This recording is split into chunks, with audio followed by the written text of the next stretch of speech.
প্রিয় বন্ধুরা, আজকের এই খেলা হচ্ছে বিশাল বড় ফুটবল খেলার আয়োজন করা হয়েছে। এটা আপনার সেঙ্গাচর বাজার মতলব উত্তর। হাজার হাজার মানুষ এখানে খেলা দেখার জন্য প্রস্তুত, কারণ বাইরের থেকে প্লেয়ার আনা হয়েছে এবং দর্শকদের টল। যে দর্শকগুলা দেখতে পাচ্ছেন এগুলো সব দূর দূরান্ত থেকে আসছে আপনার নিজের গাড়ি ভাড়া দিয়ে খেলা দেখার জন্য।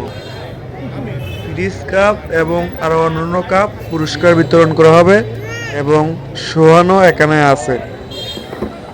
যে প্লেয়ারগুলা মাঠের প্রবেশ করতেছে দেখতে পাচ্ছেন, সেই প্লেয়ারগুলা কিন্তু বিদেশ থেকে আনা হয়েছে, আপনার দেশের বাংলাদেশের বাইরে থেকে আনা হয়েছে, কলাকান্দা স্টুডেন্ট ক্লাব থেকে। আর বিপক্ষে খেলছে আপনার বারোয়ানি একাদশ।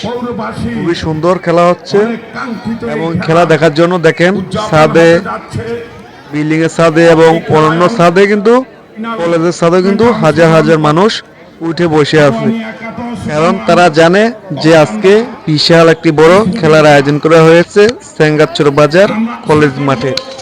এবং এখানে কিন্তু হাজার হাজার দর্শক চারদিকে উপস্থিত আছেন এবং পৌরসভার ভবনও উপরেও কিন্তু মানুষ পোলাপান উঠে রয়েছে এবং বিভিন্ন ছাদেও কিন্তু প্রচুর পরিমাণে মানুষ। হাজার হাজার মানুষের সামনে দেখেন প্লেয়ারগুলা কিন্তু মাঠের মাঝখানে প্রবেশ করেছেন এবং হাজার হাজার মানুষের মাঝে কিন্তু বিদেশি প্লেয়ারগুলা কি সুন্দরভাবে তাদের খেলাটা প্র্যাকটিস করতেছে এবং সোহানও তাদের মাঝে আছে।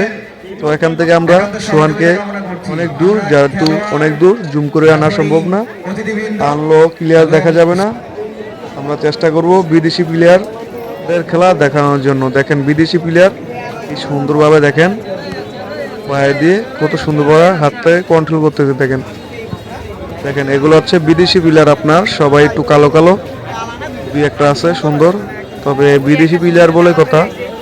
তাদের দেশের খুবই সুন্দরভাবে তারা খেলে এবং তাদের খেলা উপভোগ করতে হাজার হাজার দর্শক ভিডিও করতেছে এবং খেলাগুলো দেখার জন্য হাজার হাজার মানুষ লাইন ধরে খাড়িয়ে রয়েছে এবং এখানে আরো অনেকেই উপস্থিত আছেন, যেগুলা ভিডিওর মাধ্যমে দেখানো সম্ভব না, কারণ পুরো স্টেডিয়ামটা কিন্তু ঘুরে দেখানো সম্ভব না, কারণ হাজার হাজার মানুষ। দেখেন তাদের উপরেও কিন্তু সারে না, প্রচুর পরিমাণে মানুষ এবং সামনে গেলে আরো বেশি মানুষের টল, যার কারণে সামনে যাওয়া পসিবল না। আপনাদের এখান থেকে কিছুটা দেখাই দিলাম, আর অবশ্যই পুরো খেলা দেখতে আমাদের সাথেই থাকবেন।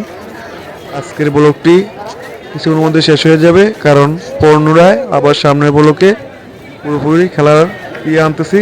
তবে খেলার শেষে কি হয় সেটা জেনে গেছি, এখন আমরা আপনাদেরকে সবকিছু ক্লিয়ার জানিয়ে দেব। বারোয়ানি একাদশ ম্যাচ ফাইনালে পায় নাই,